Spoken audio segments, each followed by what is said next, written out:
وزير. شوف الفرق، شوف المفارقة.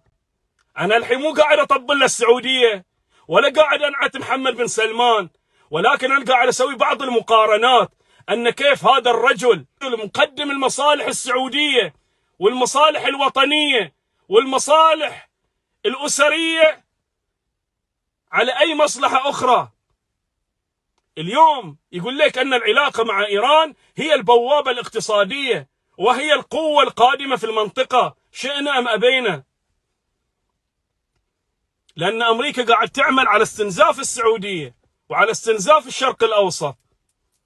اليوم السعودية ما قاعدة تسمح إلى الأمريكان في ظل ضعفها وضعف إدارتها أنه ممكن تتحكم في الأسواق وتتحكم في البترول وتتحكم في الأموال.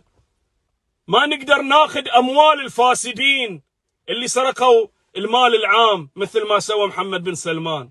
للأسف للأسف. ليش احنا نقول الفساد اللي في البلد ممنهج ومدعوم من أعلى المستويات؟